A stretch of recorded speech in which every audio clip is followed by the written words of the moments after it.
واقعہ ہے، صحیح بخاری میں آتا ہے کہ 3 آدمی جا رہے تھے، سفر کر رہے تھے، تو رات ہو گئی تو انہوں نے کہا ابھی ٹھہر جاتے ہیں کسی جگہ پر، صبح کو سورج طلوع ہونے کے بعد پھر اپنا سفر جاری رکھیں گے۔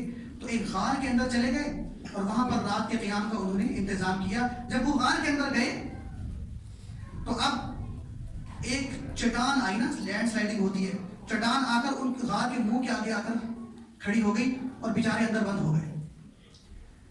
اب جب بند ہو گئے اور ان کے اندر اتنی طاقت نہیں ہے کہ وہ اس چٹان کو ہٹا سکیں اور غار کے اندر سے نکل سکیں، صبح انہوں نے آگے سفر پہ بھی جانا ہے، تو کیا کریں گے؟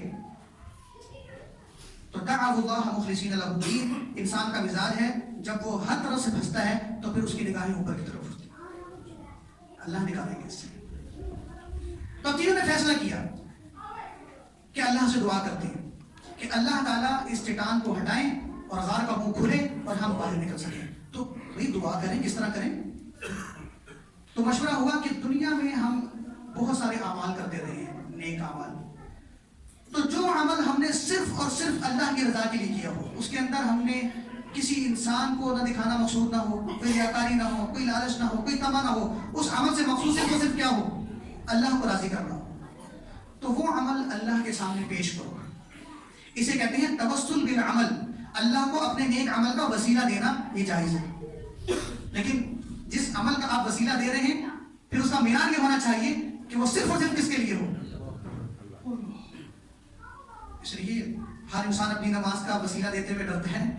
کوئی بندہ دعا کر کے یہ نہیں کرتا یا اللہ میں نے جو ہے نا وہ نماز پڑھی ہے تو اس کی وجہ سے میری یہ پریشانی دور کر دے، وہ ڈرتا ہے، کیونکہ ہم نماز بھی لالچوں میں پڑھتے ہیں، وظیفے بھی لالچوں میں پڑھتے ہیں، تلاوتیں بھی لالچوں میں کرتے ہیں، ختم بھی لالچوں میں دلواتے ہیں۔ سورہ یاسین کے ختم گھر میں کیوں ہوتے ہیں؟ اصل میں اپنے کاروبار کی لالچ ہوتی ہے، اپنے کسی کام کی لالچ ہوتی ہے۔ نوافل پڑھتے ہیں، اس میں دنیاوی اغراض چھپے ہوتے ہیں کہ یہ میں نفل پڑھ رہا ہوں تاکہ میرے دنیا کا یہ مسئلہ حل ہو جائے۔ وظیفے ہم پڑھتے ہیں بیٹھ کر تو اس میں بھی ہماری لالچ چھپی ہوئی ہوتی ہے کہ اس وظیفے کی وجہ سے میرا یہ دنیا کا کام ہو جائے۔ تو جب کام میں لالچ آ گئی ہے، طمع آ گئی ہے، تو اب یہ خالصتاً اللہ کے لیے تو رہا نہیں ہے۔ ہاں یہ ہونا چاہیے کہ اللہ یہ کام میں صرف اور صرف تیری رضا کے لیے کر رہا ہوں، میرا اس کے علاوہ اس عمل سے اور کوئی مقصد نہیں ہے، اور تو راضی ہو کر یا اللہ میرے ان تمام مسائل کو حل فرما دے۔ تو یہ طریقہ کار ہے اس کا، یہ نہیں کہ اللہ میں یہ عمل اس وجہ سے کر رہا ہوں کہ تو میرا یہ کام بنا دے۔ بھئی اللہ کوئی مجبور ذات ہے یا اللہ کسی کی کوئی پابند ذات ہے کہ ہم کہیں گے یا اللہ میں تیرا یہ نام اتنی بار پڑھتا ہوں تو میرا یہ کام کر دے؟ نا، یہ بات، یہ عقیدہ بھی غلط، یہ نظریہ بھی غلط اور توحید کے بھی خلاف ہے۔ یہ ہر عمل صرف اور صرف خالص کس کے لیے ہونا چاہیے۔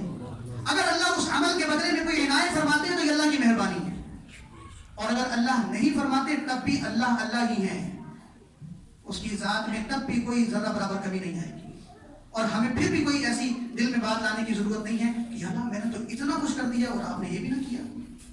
انسان پابند ہے، مجبور ہے، اور اللہ کی ذات بے نیاز ہے۔